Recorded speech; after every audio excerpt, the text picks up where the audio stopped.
What's up, everyone? First of all, I appreciate everybody checking out my video about Project Veritas and their discoverings of CNN, the quote-unquote news organization. You know what? I'm gonna be honest. The way that CNN has treated the president and some of the other liberal networks, I don't feel sorry for them at all. There's no mercy, and frankly, I wish that everyone in America would boycott them so their ratings go negative. I'm not talking just zero. I want it to be like negative 15 when it comes to their ratings. I want it just in the tank. Reason is because they ramped and raved over being accused of being fake news. The president's calling us fake news. And I think what people need to understand is that fake news isn't just reporting false information. It is also putting a twist or narrative on the information you're reporting, or also excluding information that would enlighten the audience for some political agenda, not just because it is truth, but because you are working coincide with an organization or group to paint a false narrative. Now, why is that important? President once said that is, fake news is the enemy of the people. Why is that important? They got all upset. Oh, I can't believe he said this. He's trying to muffle the mouth of the media. That's not what he's saying. Look at our country. Right now, we have people, if you are a Republican or conservative, you might lose a family member. If you're on a job and you get in there and you say, hey man, yeah, I voted for Donald Trump, you might get fired. If you black and you said you supported Donald Trump, you get your black card revoked. When the election was taking place and I talked about, yeah, maybe y'all should be thinking about voting for Donald Trump.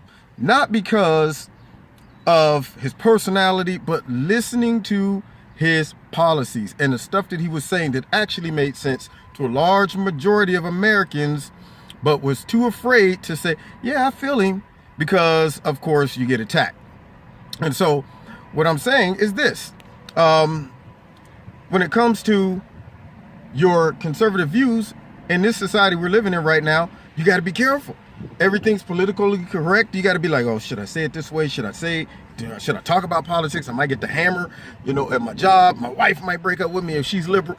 I mean, they have caused such division within our society because some folks aren't able to see through the media twists and the over-exaggerated response to everything that Donald Trump does, and painting such a false narrative about his motives and intent. And that's the whole purpose of what the media, the liberal media, and the Democrats are doing. Just so they can win an election, just so they can get Donald Trump out, they will take something that is practical and makes sense, but create division in our society by putting a negative or secret sadistic intent behind it. For example, wanting to keep our country safe from people who might come in and possibly be a terrorist. Instead of just saying that's smart, what they're saying is that's motivated by racism. It has nothing to do with racism.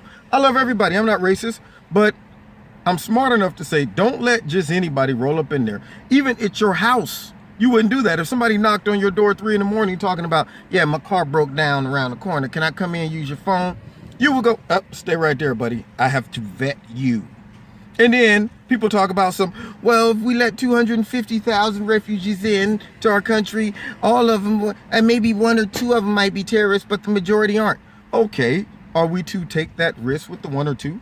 If I gave you a bag of Skittles, of 1,000 Skittles, and I said 2 of them are laced with cyanide, would you say, I'll eat them anyway? No, you would go, I don't want to take 1 of those because it could be the worst one. So it's no different than this. And people, because of the media, they jump on it. Something that makes sense, they bite a chunk, they tie into public emotions. And this what causes the division in our society. So in that case, yes, they are an enemy of the people because the people voted Donald Trump in for a reason. And they're not getting it. They think they're fighting against Donald Trump. They're really fighting against the millions of voters that voted him in. And it's the same thing. I would hope the Democrats would learn the lesson. The majority of society, or a large majority of society, don't think like them, but they just assume they do. and they throw out all this stuff, and they focus on these small little agendas and interest groups while isolating a large majority of Americans, thinking that this is what the people want, instead of asking what the people want. And they're not learning from it. And so they've been on this big old fat witch hunt in cahoots with the media, and it's now starting to backfire, because all of this false narrative, hate that they're talking about, Donald Trump, if it was up to them, he hates everybody. I mean, he hates his family, he hates his friends, he hates blacks, whites, Chinese, he might even hate himself. Donald Trump hates himself, and you know, it's that serious and that aggressive, and it is so obvious that everybody, unless you're blind or completely brainwashed by this whole Trump hysteria, you see right through it and you go, man, y'all are as fake as they come. Soon as y'all get on TV, y'all going in hard. It is your mission to make this man look bad.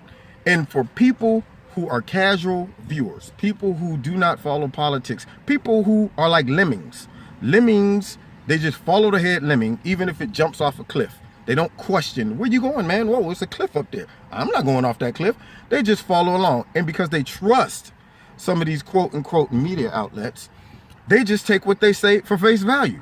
Perfect example, when Donald Trump announced he was running, and I watched his whole announcement and I'm listening to it. Then I watched CNN that night, and the headline says, Donald Trump calls Mexicans rapists, murderers, and drug dealers. And I said, that is not how I interpreted it when I watched the whole thing in context.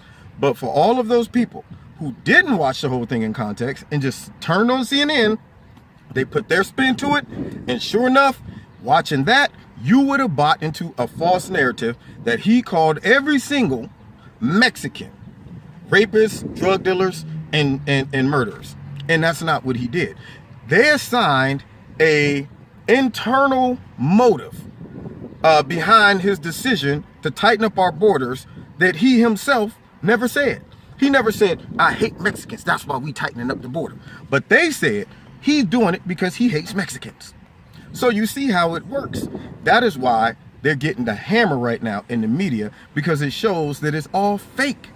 They are simply doing this to create a false narrative, to get this man out of office, and also because they need to save face, because during the pre-election, they had a field day laughing about Donald Trump. Oh, he'll never get elected. There's like zero chance of him ever getting elected. Now, eggs in their face, and they can't handle it, and it's all backfiring on them. And they are about to set up the Democratic Party again for failure, along with the DNC, who's doing this, which is wasting nothing but money, nothing but taxpayers' dollars, because there is nothing to this Russian collusion garbage that they're throwing out there. And I hope that any reasonable thinking person would see through this, whether you like Donald Trump or not.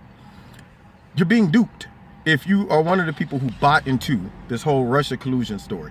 The fact of the matter is they lost because they didn't have a message. They had a weak candidate who assumed that she was going to win, and they had collusion with the media who pumped her up and made her think that she was going to win, and she fell for the I'm so secure, I can ride it out. She took a knee, y'all. She looked at the clock, said it's 2 minutes on the clock. I think I got enough time. Let me see. I hit a knee, tight turtle, everybody get in, ready, and took the knee, and it was still time on the clock.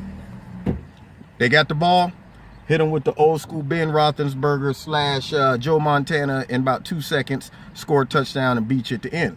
And so they can't take it. They can't deal with it. And now they're up there painting all this garbage about collusion when they get caught on Project Veritas, really admitting that this is nothing but gibberish. So that's my take on it. Yeah, of course, thanks for all the good comments. And for those that, I can't believe you've been brainwashed by, it's funny how people say, you've been brainwashed by Fox News or whatever. I'm going, no, I've been brainwashed by logic and reasoning and the ability to assess a situation in context and see through all of the propaganda and the garbage and use some practical applications.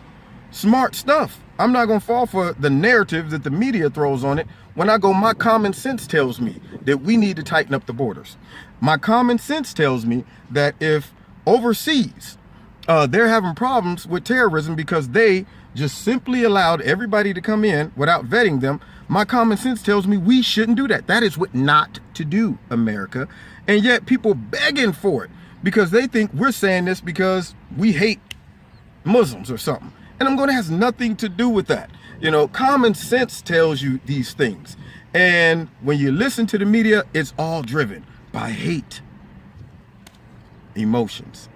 It's the downfall, man. It's the downfall of many. So all of those that's going to comment negatively about my little post, just get out your emotions, okay? Anyway, holler at y'all later. Peace.